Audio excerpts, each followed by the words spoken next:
नमस्कार विद्यार्थियों, कैसे हो सर। आज बायोलॉजी विषय में अपना एक और नया टॉपिक की अपन बात करेंगे। टॉपिक का नाम है बहुप्रभाविता। जो विचलन चल रहे हैं मेंडल के नियम में, जो मेंडलिज्म जो थ्योरी थी, मेंडल ने जो अपने नियम दिए थे, प्रयोग किए थे, उन्हीं के जो विचलन चल रहे हैं उन्हीं की अपन बात कर रहे हैं। हर एक विचलन है वो अपने आप में इम्पोर्टेंट है। बहुप्रभाविता से डिस्कस करने से पहले कल एक क्वेश्चन दिया था मैंने आपको कि रुधिर समूह की वंशागति की जो प्रक्रिया थी, उस प्रक्रिया के लिए जो भी महत्वपूर्ण लक्षणों को निर्धारित करने के लिए जो कुछ विचलनों के आपको ऑब्जेक्टिव में दिए हुए थे, जिसमें अपूर्ण प्रभाविता का ऑप्शन भी था, प्रभाविता का भी था, बहुयुग्म विकल्प भी था और सह प्रभाविता का भी था। तो रुधिर समूह की वंशागति के लिए मैंने आपको पहले ही बता दिया था कि एक सह प्रभाविता है जो रुधिर समूह ए बी की वंशागति के लिए उत्तरदायी होती है महत्वपूर्ण रूप से, और एक होती है बहुयुग्म विकल्पी।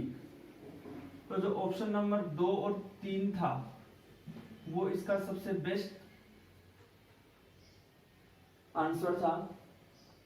और आज अपन डिस्कस कर रहे हैं बहुप्रभाविता यानी प्लियोट्रोपी पर। बहुप्रभाविता क्या है इसके बारे में देखिए थोड़ा सा। अब तक आपने ये पढ़ा है कि एक जीन होती है, एक जीन होती है वो एक लक्षण का निर्धारण करती है, और लक्षण के निर्धारण के लिए जो जीन होते हैं वो जोड़ी यानी एक युग्म के रूप में होते हैं, मतलब युग्म विकल्पी के रूप में होते हैं कि नहीं होते हैं।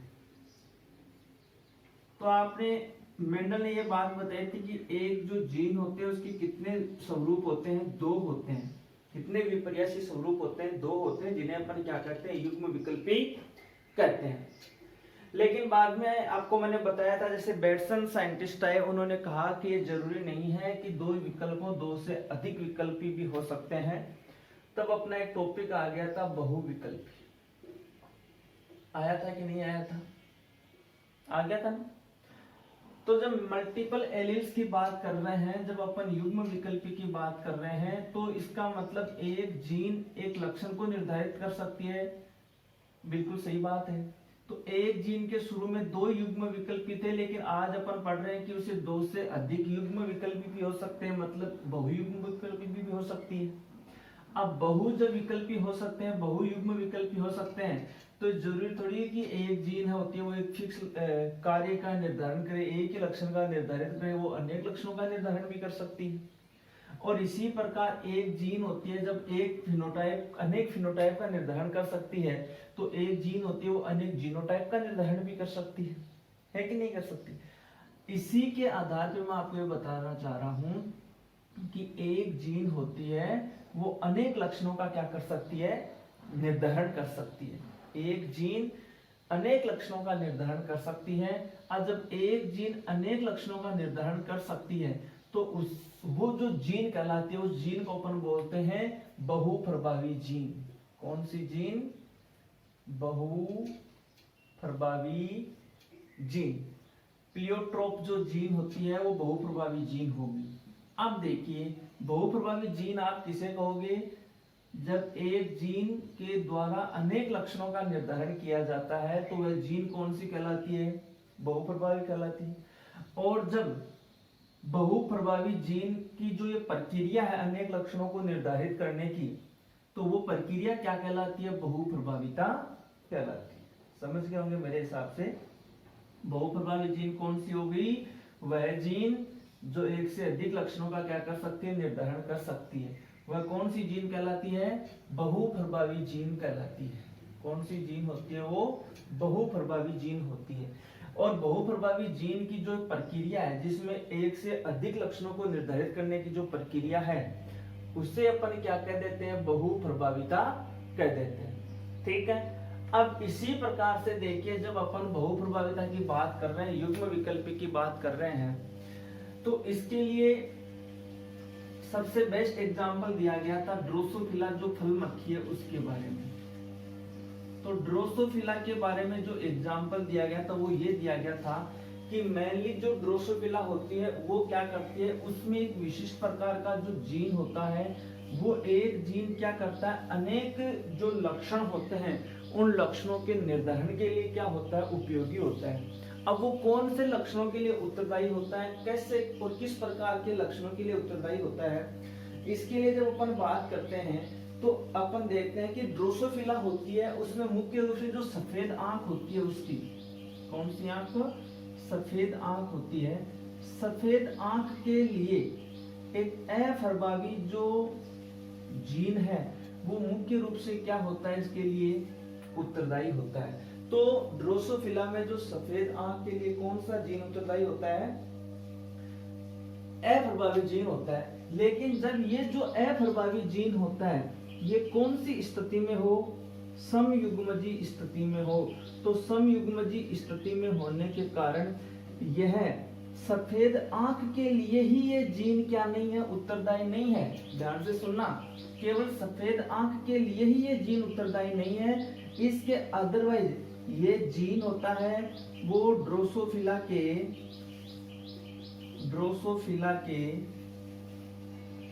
उदर के आकार के लिए भी उत्तरदायी है। किसके लिए उत्तरदायी है, जो उसका उदर है उसके आकार के लिए भी उत्तरदायी है, और पंखों के रंग व स्थिति के लिए भी क्या है, उत्तरदायी है। कहने का मतलब ये हो गया कि ये जो ड्रोसोफिला में सफेद आंख है, सफेद आंख के लिए जो जीन अप्रभावी जीन उत्तरदायी होता है नॉर्मली वे में। लेकिन जब ये जीन समयुग्मजी स्थिति में हो, कौन सी स्थिति में, समयुग्मजी स्थिति में हो, तो ये केवल सफेद आंख के लक्षण फिनोटाइप को निर्धारित करने के लिए ही उत्तरदायी नहीं है, बल्कि ये इस लक्षण के साथ अनेक जो लक्षण हैं, जैसे ड्रोसोफिला का उदर का आकार है उसके लिए भी उत्तरदायी है, और पंखों के रंग के लिए भी उत्तरदायी है ड्रोसोफिला के, और ड्रोसोफिला के पंखों की स्थिति के लिए भी क्या है, उत्तरदायी है। इसका मतलब एक जो जीन है वो क्या हो गया, अनेक लक्षणों के लिए क्या हो गया, उत्तरदायी हो गया, यानी अनेक लक्षणों का वो क्या कर रहा है, निर्धारण कर रहा है। इसका मतलब ये किसका एग्जाम्पल हो गया, बहुप्रभाविता का हो गया। अब एक अपन बहुप्रभाविता का उदाहरण देते हैं मनुष्य के रूप में। पीछे की कक्षाओं में आपने सुना होगा या नहीं भी सुना होगा तो मैं बता दूं, एक बीमारी होती है sickle cell anaemia. Sickle cell anaemia Hindi में बोलते हैं दात्र कोशिका रक्ताल्पता रोग। दात्र कोशिका रक्ताल्पता रोग। यहां देखिए सिकिल सेल एनीमिया जो बीमारी है उसके बारे में डीपली स्टडी तो अपन आगे के जो अपना चैप्टर आएगा उसके अंतर्गत करेंगे। सिकिल सेल एनीमिया बीमारी क्या होती है, वो एक एग्जाम्पल किसका, बहुप्रभाविता का है। नॉर्मल रूप में देखिए अपनी जो आरबीसी होती है, मनुष्य की जो आरबीसी होती है, उस आरबीसी के निर्धारण के लिए एक विशिष्ट जीन होता है HbA। कौन सा जीन होता है, HbA जीन होता है, वो उसकी आकृति के लिए क्या होता है, निर्धारित मतलब कि उत्तरदायी है। यानी HbA जीन क्या करता है, आरबीसी की आकृति होती है जो गोलाकार होती है उसके लिए क्या होता है, उत्तरदायी होता है। लेकिन देखिए जब ये HbA जीन है इसमें उत्परिवर्तन होता है, यानी म्यूटेशन होता है। ध्यान से सुनना, क्या होता है म्यूटेशन का मतलब अचानक जीन में कोई परिवर्तन होने की प्रक्रिया क्या कहलाती है, उत्परिवर्तन का। HbA जीन होता है इसमें म्यूटेशन होता है तो इसका एक विकल्पी कौन सा जीन होता है, HbS होता है। कौन सा जीन होता है, HbS। तो ये एक जीन है और इस जीन का युग्म विकल्पी क्या हो गया, HbS हो गया।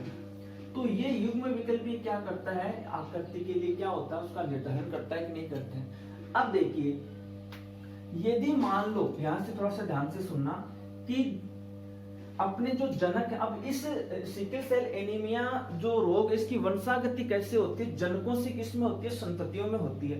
कैसे होती है, मैं आपको एक छोटा सा एग्जांपल दे रहा हूं यहाँ पे, कि जैसे मान लो कि जनकों की अपन बात करें, पेरेंट सेल की बात करें, तो दोनों जनक की क्या है, विषम युग्मजी हैं। क्या है, विषम युग्मजी हैं।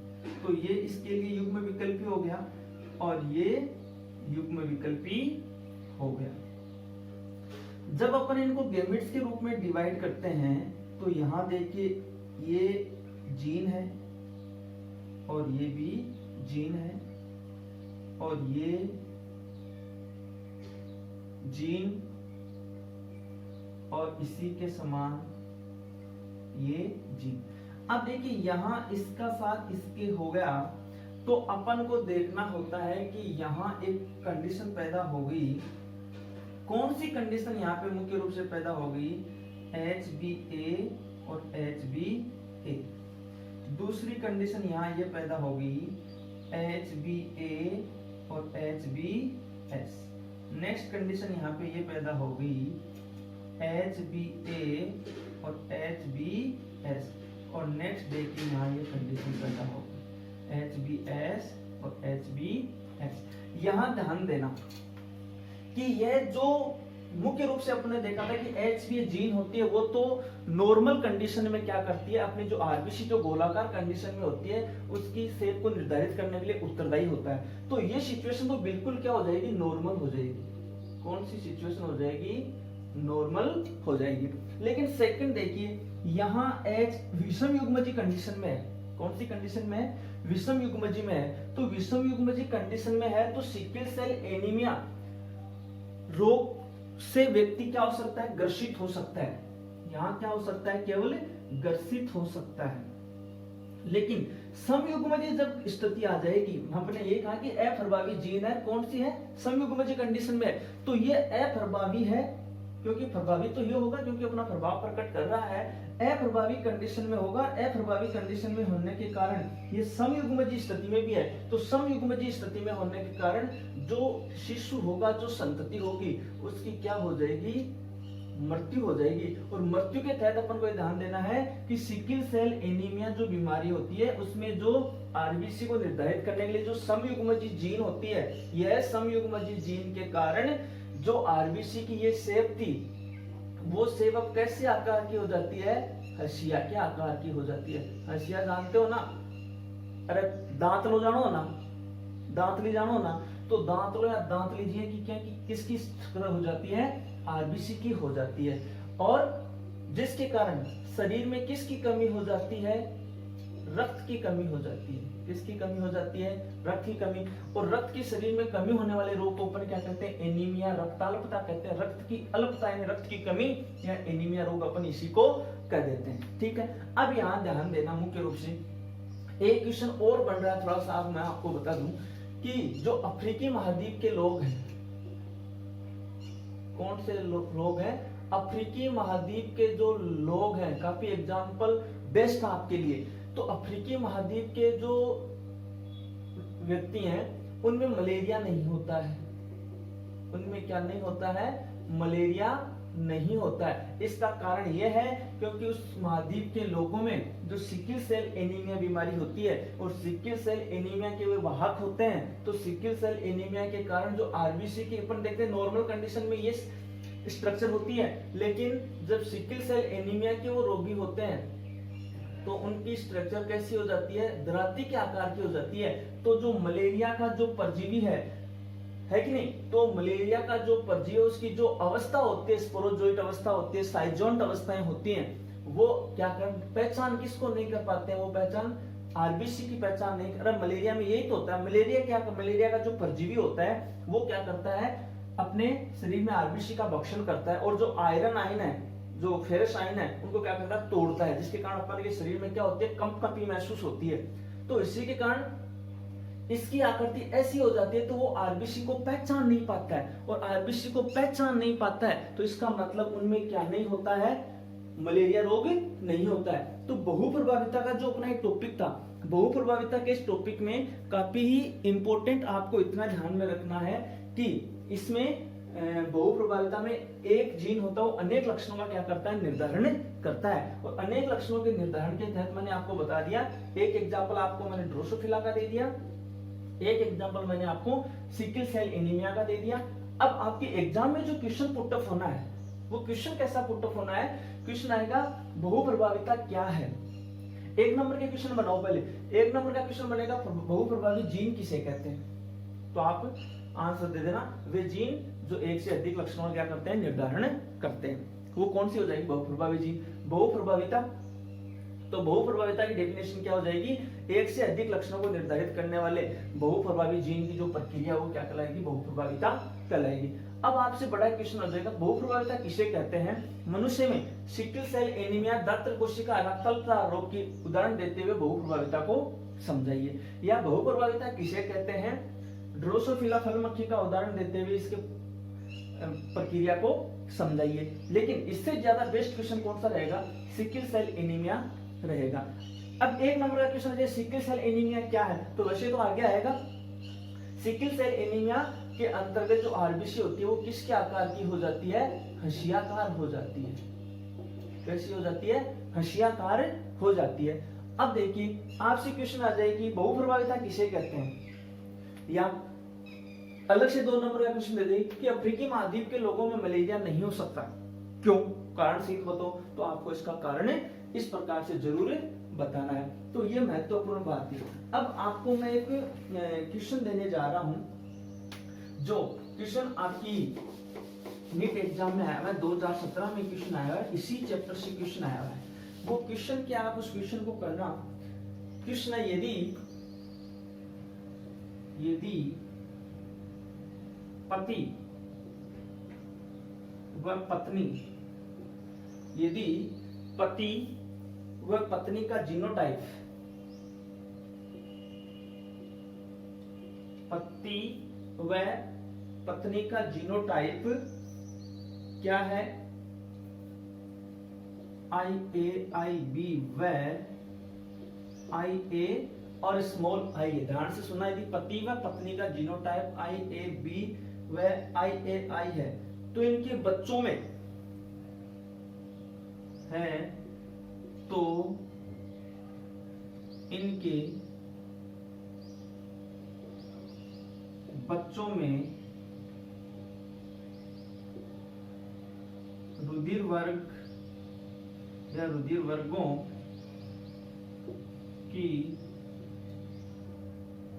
वर्गों की वंशागति में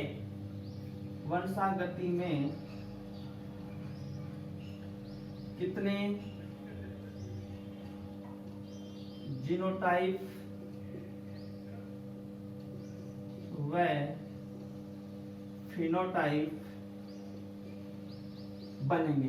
क्वेश्चन को ध्यान से सुनना और इसके बाद इसका आपको जो ऑप्शन में देने जा रहा हूं, ऑप्शन A, B, C और D, 3 जीनोटाइप हैं और 3 ही क्या है, फिनोटाइप। ऑप्शन पहला 3 ही जीनोटाइप है और 3 ही फिनोटाइप है। ऑप्शन नंबर 2 है 3 जीनोटाइप हैं और 4 क्या है, फिनोटाइप है। ऑप्शन नंबर 3 है 4 जीनोटाइप हैं और 3 फिनोटाइप हैं, और 4 है 4 ही तो जीनोटाइप हैं और 4 ही फिनोटाइप।